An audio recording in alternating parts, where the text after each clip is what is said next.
خب سلام، سید مهدیم و خوش اومدید به این ویدیو. به روز 3 رسیدیم و روز چالش برانگیز که کلی هم میم داشت و واقعا نسبت به روز 2 خیلی عوض شد و روز 2 واقعا خیلی بچه حساب میشد بین پارت 1 و پارت که نه، روز 1 و روز 3. و کلی میم داریم تو این ویدیو، تا آخر ویدیو ببینید، از دست ندید میما رو. میما ارزشش به نظر من از کد بیشتره.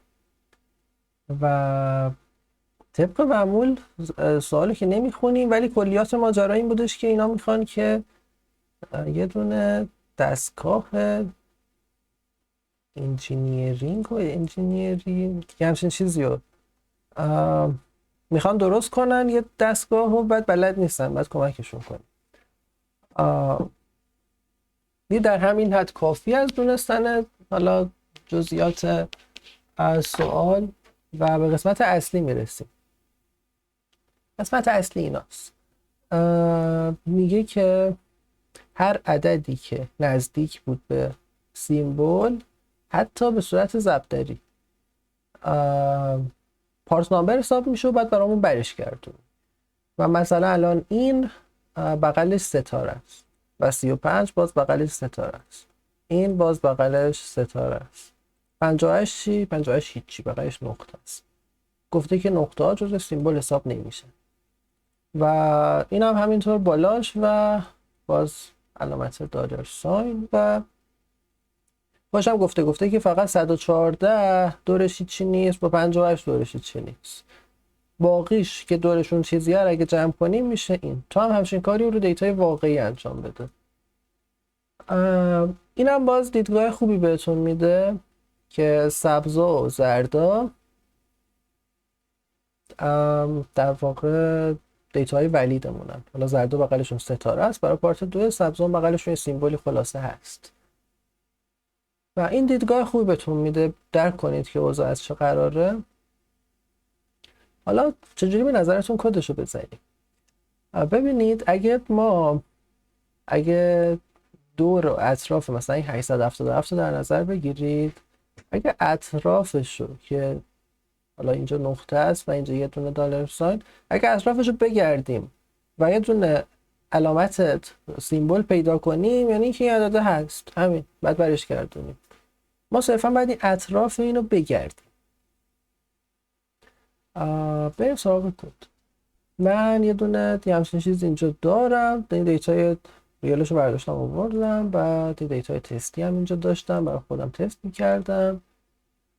از اونجایی که پایتون ایندکس منفی اینا نداره، حالا بقیه زبونام ندارن منطقا. و اگه ما بخوایم مثلا ببینیم که خط قبلی این چیه، خب پایتون به ما ارور میده. خب از اونجایی که نقطه بی تاثیره، میایم یه نقطه به تمام اولش اضافه میکنیم و همینطور آخرش و همینطور اول و آخر هر خط. یعنی حالا دارم نشون میدم دیگه. اینو تو پایتون انجام میدیم و انجام دادیم دیگه. اینجا یه دونه لیست درست کردیم، توش یه دونه استرینگ، دقت کنید این یه دونه است، 140 تایی یه دونه استرینگه که توش 140 تا نقطه است. بعد فایل خوندیم و یه فور زدیم روش، دیتا اپند کردیم. اولش نقطه گذاشتیم، آخرش نقطه گذاشتیم، خودش هم بک اسلش اناشو حالا چرت و پرتاشو با استریپ حذف کردیم. خط آخرم باز به همون چیوه بالا یه دونه آبجکت گذاشتیم که یه استرینگیه که 140 تا نقطه داره. این خیلی ساده است، بیشتر از این توضیح نمیدم. اگه تو این مشکل دارید، خب بقیهش که هیچی هستن، بقیهش فکر نکنید. بریم برای ادامهش. ما چند تا کار باید بکنیم. حالا همینطور که این دید قبلا هم کردم، بزنم بره. ما باید بشینیم اعداد رو در بیاریم. یعنی به ما لاین به لاین دیتا داده، از این لاین باید این اعداد رو در بیاریم به همراه جاهاشون، یعنی ایندکساشون، و اینو دقیق در بیاریم و دور اطرافش رو بررسی کنیم. اول اینو در میاریم. برای در آوردن این یه دونه تابه می نویسیم، اسمش می نویسیم گرپ نامبر، حالا یادنام یه دونه متغیر ورودی میگیره، حالا لاین دیگه، چون کل لاین رو میگیره و خروجی رو ما توقع داریم که به این صورت بهمون بده. یه دونه لیستی بده که توش لیست هایی از آدرس هاست. مثلا به ما میگه از ایندکس 2 تا ایندکس 4، حالا مثلا اینجا از ایندکس نمیدونم چنده، مثلا ایندکس 15 تا ایندکس 16 عددمون تعریف شده. ما واقعا به ایندکساش نیاز داریم چون باید دور اطرافش رو بگردیم، ما به هیچ چیز دیگه اینجا نیاز نداریم. اگه خواهیم همچین چیزی خروجی بگیریم، خب یه لیست بعد خروجی بگیریم، پس باید لیست رو تعریف کنیم. بسیم ال مساوی است با یه لیست خالی و در آخر هم ریترن میکنیم همون لیست رو که البته خالیه و بعد پرش کنیم. پر کردنش با رجکس انجام میدیم. یه چیزی که من توی اینجا دیدم استک اوورفلو، برای اینکه یه جوری فایند بزنیم با رجکس که در واقع بهمون پوزیشنش رو بده، حالا یا همون ایندکسش رو بده، گفتن که فایند ایتر بزن. وقتی فایند ایتر میزنی یه ایتریبل داری، میتونی روش فور بزنی و دیتا بهت میده. ما یه همچین چیزی برمیداریم میاریم میذاریم توی کد، اسمش رو میذاریم IT، چون شاید ایتر تو پایتون قبلا تعریف شده باشه، نمیخوام الکی مشکل بخوره. لاین و این هم بک اسلش دی پلاس که عددا رو به ما بده به صورت کامل، نه تک حرفی. این از این. بعد یه فور روش باید بنویسیم چون که ایتریبل دیگه. for I in IT. دوباره برگردیم اگه به اینجا، یه دونه استارت داره یه دونه اند، آبجکتی که ازش حالا با چیز ساخته، با فور یا حالا ایتریت کرده و ساخته، اینجا فور زده دیگه. پس ما میایم اینو اینجا یه دونه i.start داریم یه دونه i.end داریم و این اگه پرینتش کنیم نتیجه معلوم میشه.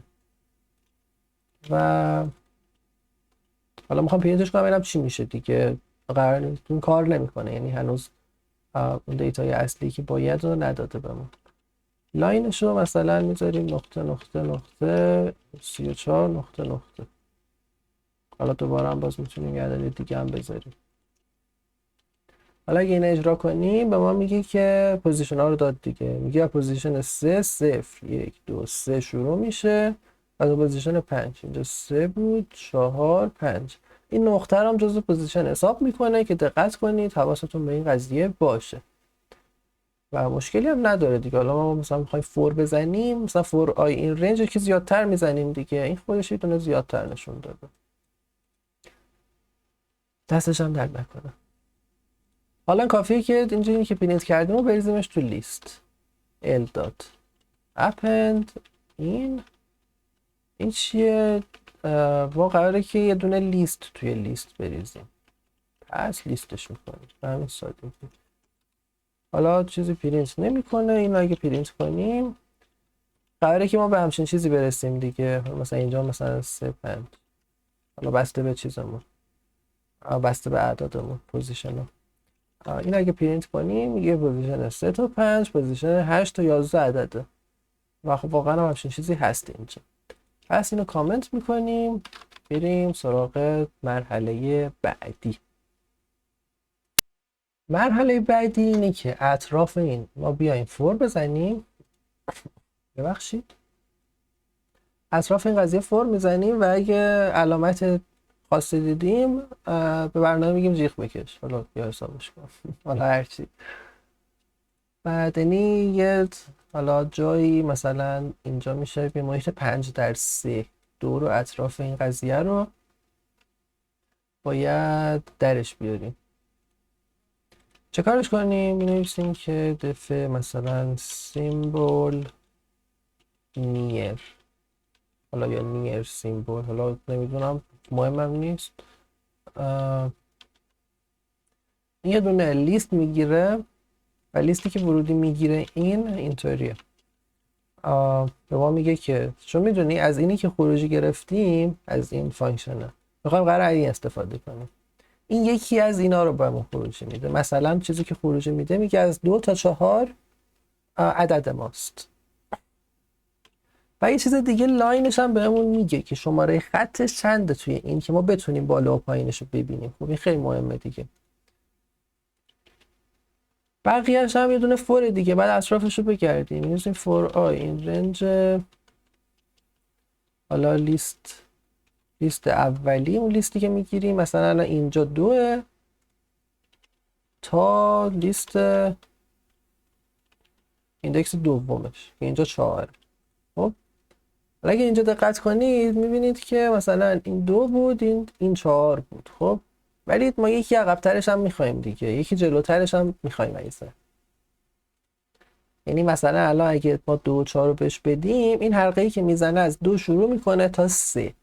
دقت کنید تا 3 میزنه و گفتم یکی زیاد میزنه. الان اینجا تازه عدد ما رو کاور کرده. یعنی مثلا اگه ما اینجاها توی این کیس میشه 3 و 5. بذار با مثال توضیح بدیم. میشه 3 و 5. اینجا اگه ما 3 و 5 رو دادیم، صرفا این دوتا رو روش بر میزنه و این دوتا رو میبینه. خب ما قبل و بعدش هم میخوایم ببینیم، پس به این یه دونه اضافه میکنیم، به این یه دونه کم میکنیم که اطرافش هم بتونیم ببینیم. بعد الان آیو داریم دیگه. باشه الان باید شرط بذاریم. این ناتینی که اینجا نوشتم برای همینه دقیقاً. اینو میاریم بالای برنامه میذاریمش. اینجا یه سری عباراتی که نیاز نیست، یعنی مثلا سیمبل نیست رو نوشتم. بعد میخوام بگم که مثلا اینجا دورش رو بگرد، اگه دورش عدد نبود، نقطه نبود و مثلا بک اسلش ان هم نبود، حالا بک اسلش ان رو که حذف کردیم مهم نیست. اگه نبود خب چیه؟ سیمبل دیگه. سیمبولا رو نشستم دونه دونه در بیارم، برعکس استفاده کردم. گفتم اگه بین اینا نبود سیمبوله. حالا بک اسلش انش هم میتونیم حذف کنیم، میتونیم حذف نکنیم، مهم هم نیست. اینجا می نویسیم که if data. دقت کنید که لیست اصلی ما دیتا و خط دیتا. لاینش هم مهمه دیگه. میگیم که خط مثلا حالا هر چند دیتا ایندکس چندم، ایندکس آیوممون. میگیم اگر ناتین حالا اسمش گفتم ناتین که معلوم باشه چیه. میگیم اگر توی این نبود ریترن کن که ترو. اگه توی این نبود چیه؟ سیمبوله، پس ترو برمیگرده. خب الان ما صرفا همون خط رو گشتیم، یعنی اینو گشتیم، اینو. خب ما باید بالا و پایینش هم بگردیم. ببخشید اینطوری میشه، اگه تو فایرفاکس میزدم بهتر بود. ما باید این بالا و پایینش هم بگردیم. ما صرفا اینو گشتیم که ببینیم سیمبل هست یا نه. باقیش هم ساده است دیگه. همین فور ایفو کپی میکنیم، دوباره دیگه پیستش میکنیم و اینجا لاین رو داریم دیگه. لاین بالاترش میشه چی؟ میشه لاین منهای 1. لاین پایین ترش میشه چی؟ میشه لاین به اضافه 1. و این قضیه این مدلیه. در نهایت هم میگیم که اگه تو اینا نبود ریترن کن فالس، یعنی اینکه دورش هیچ سیمبولی وجود نداره. بعد چجوری تستش کنیم؟ میتونیم تست کنیم. آره روی این میتونیم تست کنیم. حالا روی این هم میتونیم تست کنیم، مشکلی نداره. صرفاً باید که بذار روی همین 3 و 2 تست کنیم. فایل رو میخونه، میریزه اینجا.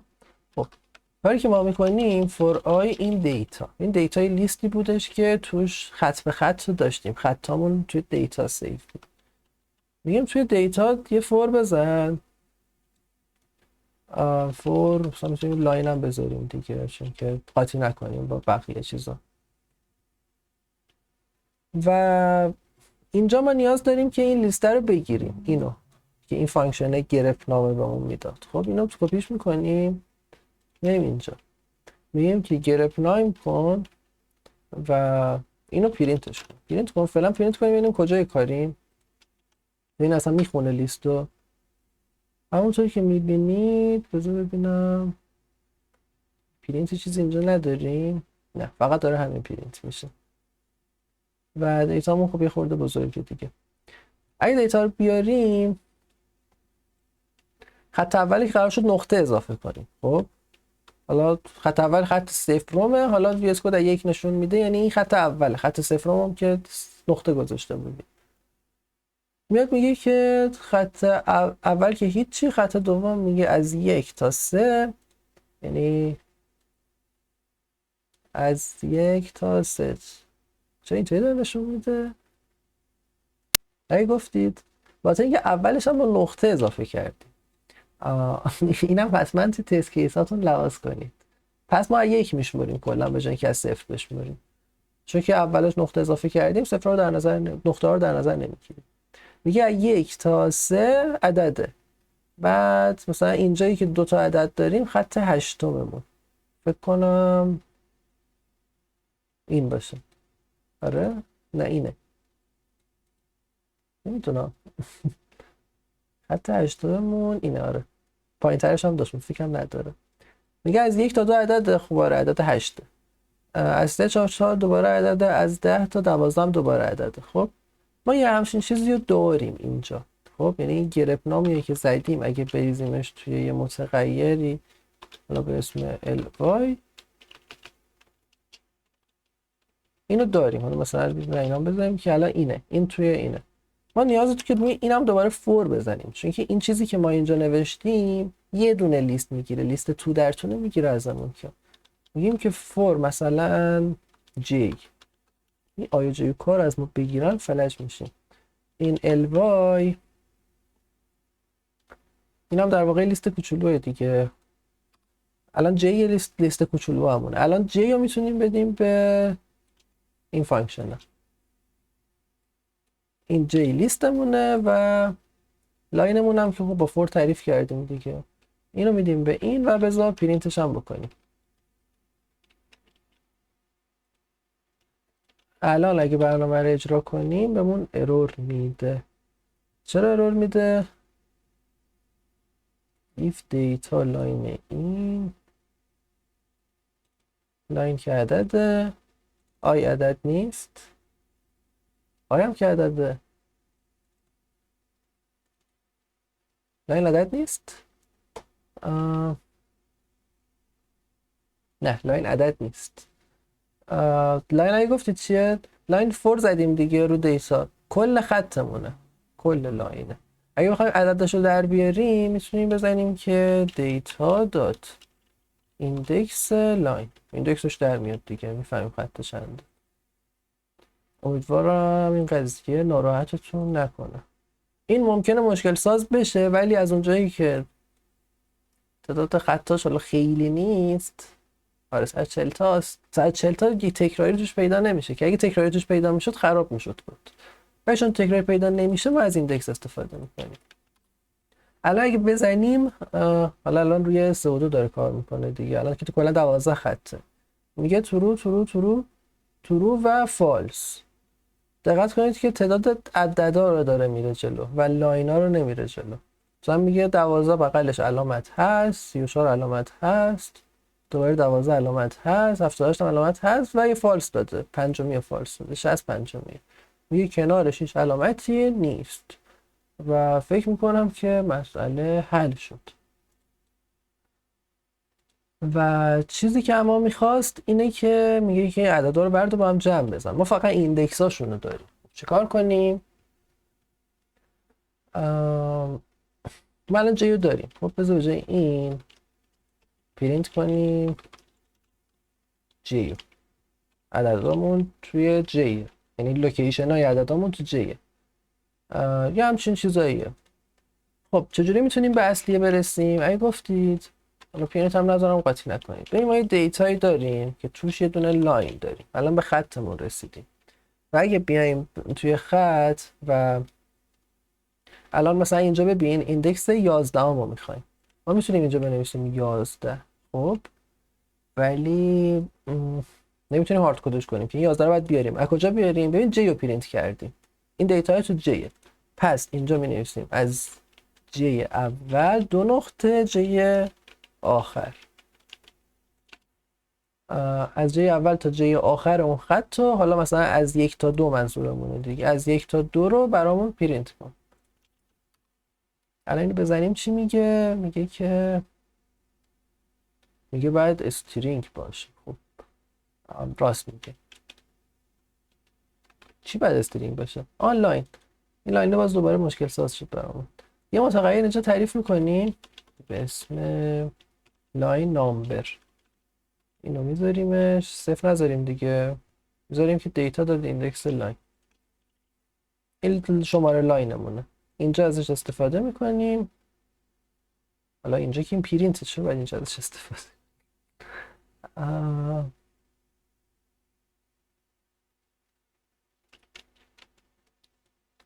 میخواستیم فانکشنمون بود، چرا پاکش کردم. از اینجا ازش استفاده میکنیم. حالا این فعلا کارش نداریم، میبندیمش. بعد اینجا هم ازش استفاده میکنیم، میگیم دیتا برو تو شماره لاین. وقتی رفتی تو شماره لاین آدرس رو داریم دیگه، میگیم از مثلا 11 تا 13 رو بهمون بده دیتاشو. چیزی که بهمون میده رو پرینت میکنیم. پرینت هم کپی میکنیم چون خیلی تنبلیم. بهمون داد عددا رو، میگه عدد آخرت 56. ببینیم واقعا 56. آره 56. قبلش 503. و عددا رو درست در آورد. اینا دیگه لوکیشن پیدا کردن تو پایتونه. حالا من خیلی سرش توضیح دادم و فکر می‌کنم 5 دقیقه تا 10 دقیقه اصلا لوکیشن ها رو میگم صرفا. ولی خب چون گیج کننده بود حالا گفتم دیگه. الان عددا رو داریم، کافی با هم جمع کنیم دیگه. اینجا میگه n تعریف میکنیم، حالا یا 3 تا n. من همیشه تو این سوالو 3 تا n تعریف میکنم. بعد این عددا رو که داشتیم پرینتش رو برمی‌داریم، میگیم که n پلاس مساوی این عدده. در نهایت هم پرینت کن. اینا پاک کنم چون بردمش بالا. پرینت کن n. اگه اینو بزنیم ارور میده باز مجدد. این عدد اینتیجر نیستش و اینو باید اینتیجرش کنیم. همینجا اینتیجرش میکنم. اگه این قسمت شلوغ شد خورده نگیرید دیگه، تقصیر خودشه که اینتیجر نبود، به من ربطی نداره. و میده 998. میرید تو سایت میزنید ببینید که غلطه. چرا؟ چون تو دادای تستی داشتیم کار میکردیم تا حالا. و تست مال هم خیلی شلوغه. اینم تست خلوت‌تر تو حافظه نداره. اصلا نشون بدم که واقعا داره کار میکنه ولی خب نیاز نیست. دیتای اصلی رو لود میکنیم، میزنیم، میگه که 60 42 64. و اگه بیایم اینجا هم بهمون میگه که غلطه و یه جای کار غلط رفتیم. کجاش غلط رفتیم؟ بریم تو کد. خب ما یه حلقه فور دیتا زدیم، یه دونه لیست حالا چیزا رو گرفتیم، بعد ایندکس لاین رو که هیچی متغیره، بعد این کامنت. متاسفانه این چی بود؟ این فانکشنی بودش که بهمون میگفت سیمبل آیا کنارش هست یا نه. خب بعد ما اومدیم همه رو با هم جمع کردیم ولی خب باید اینجا شرط بذاریم. بعد ببینیم که if این ترو فالس برمیگردون دیگه. میگیم که اگه این ترو داشت برمیگردون، یعنی اگه سیمبولی کنارش بود با هم جمع بزن. و عدد شد 53 96 37 که همین عدده.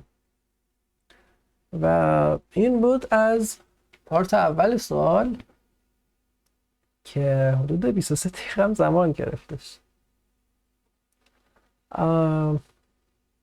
پارت دو رو میتونیم ویدیو جدا کنیم و این قسمت رو میم ریویو کنیم. یه نفسی بگیریم، من برمیگردم. خب به قسمت بال میما رسیدیم. اصلا اینا میم نیست، دوتای اولش، ولی بقیهش میمه. و اینجا بازیه این که توش ظاهرا اسمبلی می نویسن، با ورودی خروجی برق کد میزنن و این بنده خدا اومده تمام اینا رو با این قضیه نوشته، حتی پارت دو، که حالا یه نگاهی هم به پارت دو هم میندازیم ببینیم که داستان اونجا چیه. و این بنده خودم که میاد توی اکسل حل میکنه و برای من همیشه سواله که خب چرا اکسل چیه این باحالت خیلی شبیه اون کامپیوتری که آلن تورینگ ساخته بود، ولی اکسل چیه، چه چیه که ما توش کد مینویسیم. و حالا باید وی بعضیا اینطوری دوست دارن و اینطوری لذت میبرن. خب این پارت یکش بود، بذار پارت دوش هم بخونیم بعد بریم سراغ مین. پارت دو میگه که ما گیرا رو، یعنی گیرا رو حالا یا گیره ها با ستاره نشون میدیم و تو باید چیزی به دست بیاری به اسم گیر ریتیو، لای ریشیو، نمیدونم چجوری خونده میشه، مهم هم نیست چجوری خونده میشه، صرفا باید سری عدد مسخره رو با هم جمع ضرب کنیم تا جواب این به دست بیاد. و اگه برگردیم به این عکسه و زومش کنیم، این داره نشون میده گیره رو. ببین ستاره رو میگه بین دو تا عدد اگه ستاره باشه، حالا عددا به هر صورتی میخوان باشن، میخوان مورب باشن، رو به روی هم باشن، بالا پایین باشن، به هر صورتی که باشن قبوله. و اگه بینشون ستاره باشه اونا گیره هستن، یعنی به هم وصل شدن با گیره، بس اینا رو باید با هم ضرب کنیم و مجموعش رو به دست بیاریم. و این چیزی بود که تو پارت دوم میخواست. و آره دیگه مجموع میخواد از ما، میگه sum of all gear ratios، این چرت و پرتی که درست کرده و اینو صرفا گفتم سوالشو و بریم میمان حل کنیم، چون که برای حل سوال واقعا وقت نمیشه. اینو دیدیم، اینم دیدیم و این خیلی باحال بود. این دوتا رو درست کرده بودن تا قبل روز 3. گفتم روز اولش از سخت باید آسون شد، بعد این روز 3 وحشتناکتر روز اول شد و همه تعجب کردن و خیلی عجیبه. بگذاریم. و بازم این که حتی منم گرفتار کرد، من رو تست کیس همیشه دارم درست به دست میارم و توی از ریل دیتا خراب میکنم و توی پیدا کردن دیتا خیلی مراقب باشید. یه جای دیگه هم خیلی مراقب باشید، اینجایی که دارید در واقع لاین منهای یک و لاین به اضافه یک رو می نویسید، یه جای کد مثبت منفی اشتباه گذاشتم و کلا کد رفت رو هوا و جواب به دست می آورد، مثلا جواب 500 تا زیادتر بود ولی خب کار نمیکرد واقعا. از طرفی مراقب اینا باشید، مثلا انگار ریاضیه که مثلا مثبت منفی خراب میکنی و کل ماجرا به هم میریزه. تست کیس خوب انتخاب کنید، نتیجه این بود. و این بنده خدا میگه 3 روز دارم رجیک استفاده میکنم و کار میکنه و منم استفاده کردم و کار نکرد امروز تا اینکه فانکشن رو عوض کردم تا همون چیزی که نشونتون دادم و ولی خب بازم کار کردین. حالا در نهایت رجیکس بود، به شیوه دیگه ای نوشته شده بود حالا و این خیلی باحاله دیگه و منطقی هم هست. وقتی یه سری تکست بهتون میدن خیلی منطقیه که با رجیکس بتونید ازش دیتا در بیارید. اگه غیر این بود تعجب داشت. و آرایه دو بعدی رو داریم و هیت کاربران نسبت به این قضیه و آره دیگه چیزی که در تصویر میبینید. بریم بعدی.